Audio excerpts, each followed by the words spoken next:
இஸ்ரவேலே, கர்த்தரை நம்பு, அவரை அவர்களுக்கு துணையும் கேடகவுமாக இருக்கிறார். சங்கீதம் 115 9வது வசனம். ஆண்டவராகிய இயேசு கிறிஸ்து நமக்கு அவர் துணையும் கேடகவுமானவர். அவரை நம்புகிற ஜனத்திற்கு அவர் துணையாளராய் நல்ல கேடகவுமாக இருக்கிறார். நாம் அவரிடத்தில் நம்பிக்கை உள்ளவர்களாக இருப்போம். காண்கிற பொருட்கள் மேல் நம்பிக்கை வைப்பதை பார்க்கிலும், மனுஷர்கள் மேல் நம்பிக்கை வைப்பதை பார்க்கிலும், ஜீவனுள்ள தேவனாக இருக்கிற மனுக்குலத்தின் மீட்புக்காக சிலுவை சுமந்து மரித்து 3ஆம் நாள் உயிரோடு கூட எழும்பின ஆண்டவராகிய இயேசு கிறிஸ்துவின் மேல் நம்பிக்கையாக இருங்கள். அவர் மேல் நம்பிக்கையாயிருக்கிற ஜனத்திற்கு அவர் துணையாளரும் கேடகவுமாக இருக்கிறார். அவரை நம்புகிற ஜனத்திற்கு அவர் துணையாளர், அவர் கேடகம். எல்லா இடத்திலையும் அவர் இன்றைக்கு உங்களுக்கு துணையாக நிற்பார்.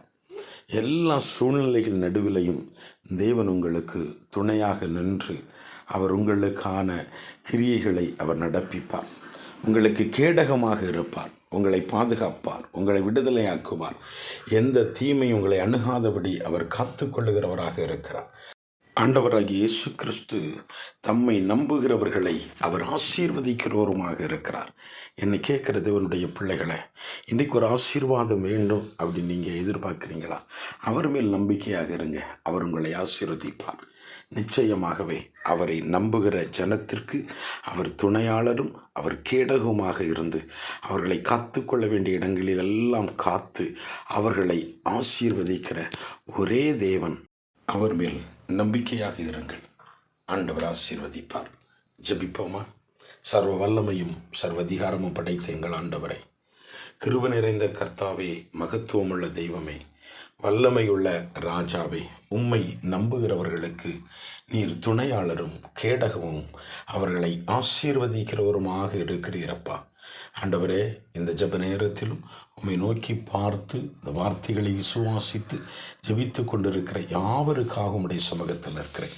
ஆண்டவரே, இந்த நாள் எந்தெந்த இடங்களில் தம்முடைய பிள்ளைகளுக்கு துணையாக நிற்க வேண்டுமோ அந்த இடங்களெல்லாம் என் தேவனுடைய பிரசன்னம் துணையாகவும், எந்தெந்த இடங்களில் இவர்களுக்கு கேடகமாக இருக்க வேண்டுமோ அந்த இடங்களெல்லாம் தேவன் இவர்களுக்கு கேடகமாக நின்று பாதுகாத்து தப்பிவிக்க வைத்து ஆண்டவரை ஆசீர்வதிக்க வேண்டிய இடங்களிலெல்லாம் ஆசீர்வதித்து தேவன் தம்முடைய பிள்ளைகளை வழிநடத்தும்படி ஜெபிக்கிறேன். இந்த நாள் தம்முடைய பிள்ளைகளுக்கு ஒரு ஆசீர்வாதமான நாளாக இருக்கட்டும்.